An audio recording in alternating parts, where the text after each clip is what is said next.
Hola compañero, welcome, pleasure. Today we are going to check some handhelds into the local cash generator, and we are using this budget e-bike to get there. It has NFC unlocking and locking, decent looking frame with a built-in battery, front suspension fork, mechanical disc brakes. It has 7 gears Shimano shifter, Shimano Ternity Z, 13 ampere hours removable battery and 250 motor in a rear wheel. Big 27.5-inch wheels, rear and front light. So let's hit the road and let's head to the nearest cash generator.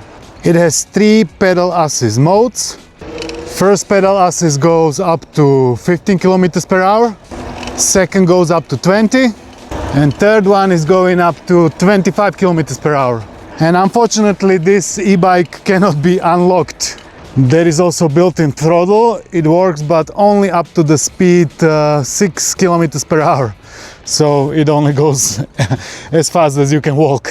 That's the legal limit in the UK. I like this backlight that they put on the buttons. Pedal assist mode 1 is green, mode 2 is blue and mode 3 is red. Small detail, but I really like it.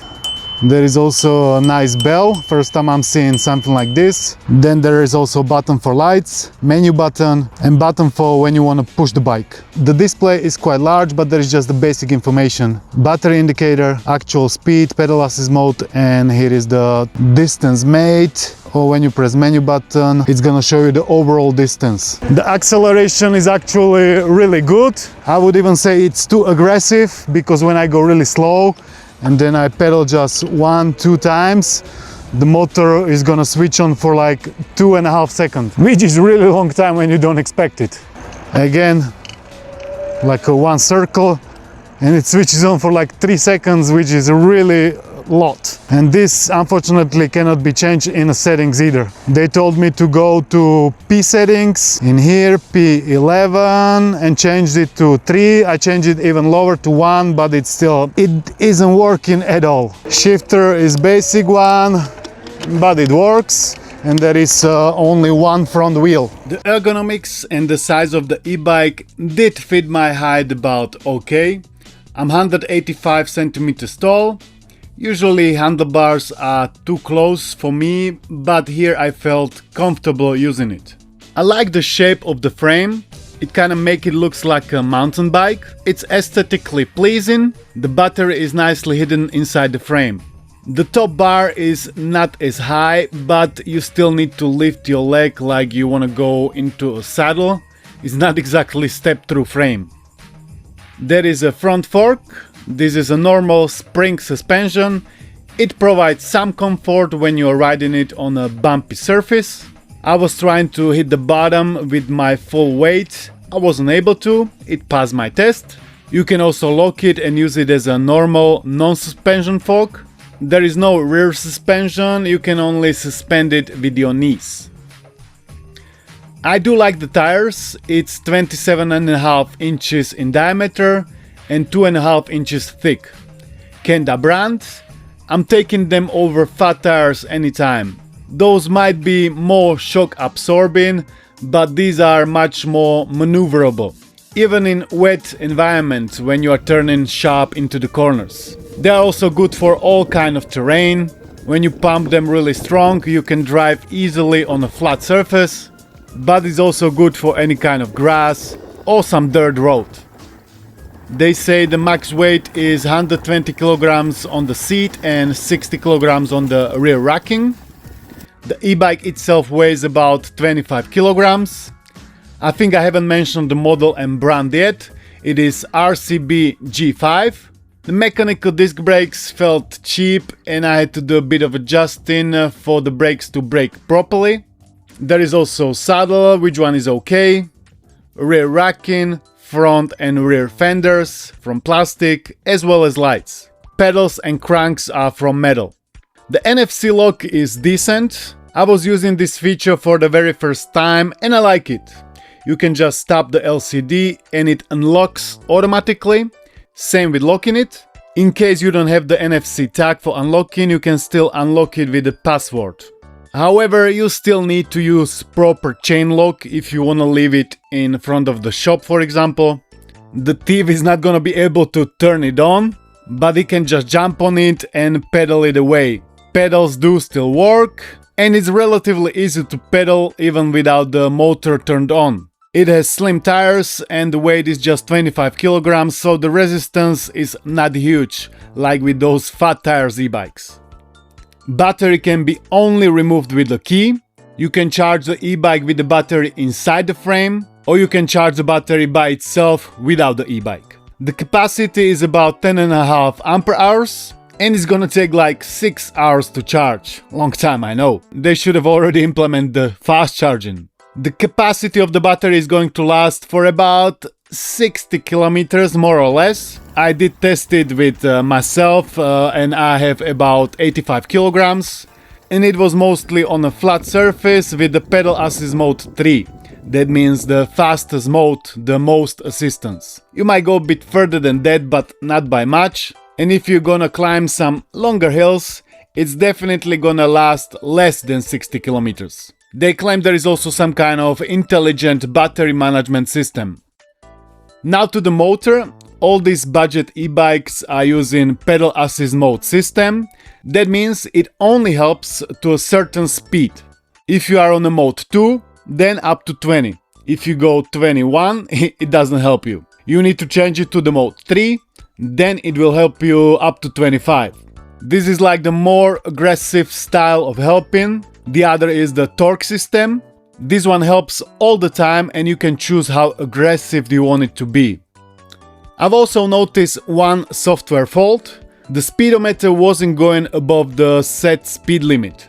I was driving with pedal assist mode 3, that's up to 25 kilometers per hour. And even when I went downhill faster, it was still showing up as 25. This is an issue for me. I want to know my exact speed. If it's 26.7, I want to know it. Another fault I've noticed is that it didn't show up the correct distance.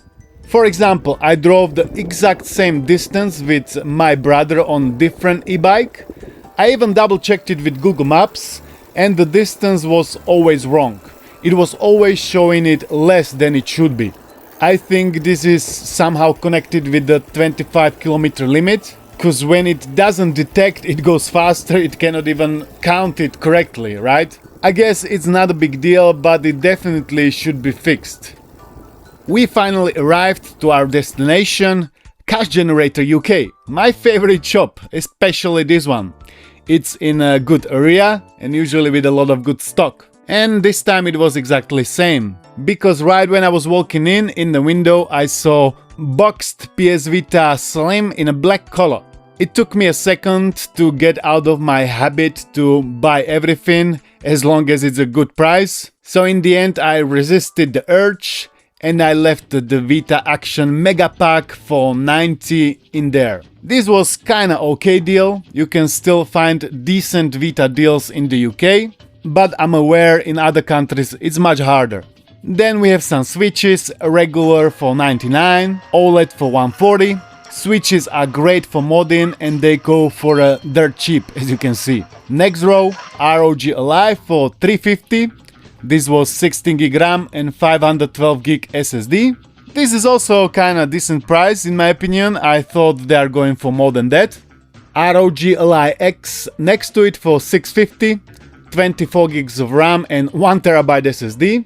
I feel like this is also kinda okay deal. Then we have some consoles. PS5 Pro for 600, PS5 Slim Disc Edition 350 and the VHS Xbox Edition for 60 with 2 games. I wouldn't buy that one even though it's really cheap. It's the oldest edition with some shortcomings. When I walked inside I saw they are selling also some fancy Nike sneakers for 90 quid. But I was more interested in this department.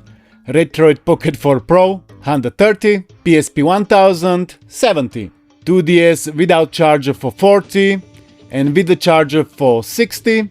2DS is an okay handheld, but I already have one, I don't need any more. Some other cheap generic handhelds. Then we have classic old 3DS for 90. Prices for 3DS are still increasing, same as for PS Vitas.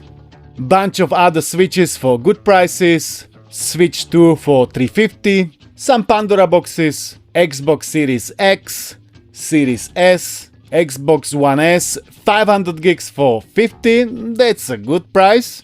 And again VHS Xbox for 30 this time. Then we have a bit older consoles, PS1 35, PS3 Slim 45, PS2 Slim 60, bunch of PS4s for 80, and bunch of PS5s from 250.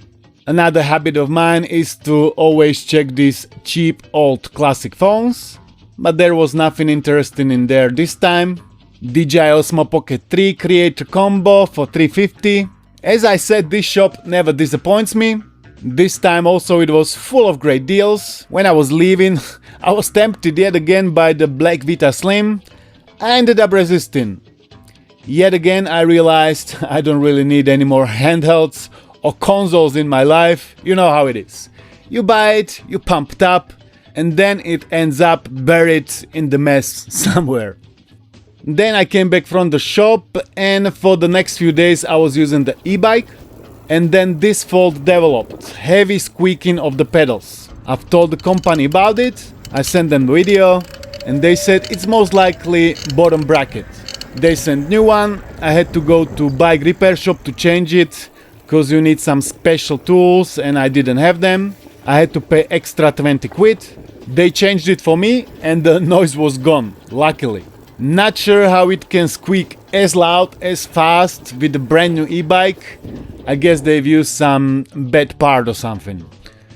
This leads me to my final thoughts, pros and cons. Pros: solid frame, solid tires, NFC unlocking is also kinda neat. Battery and motor are average. To have throttle, it's also like a small pro. Then cons: weak brakes, bit better after adjusting it. Incorrect distance and limiting speedometer are definitely issues, as well as very aggressive and a very long initial motor helping. It's especially noticeable when you accelerating from very slow. You cannot unlock it and go faster than 25. That's a con to me, but they are just following the legislation. And the faulty bottom bracket is definitely a con too. The price of the e-bike as of right now is somewhere around 750.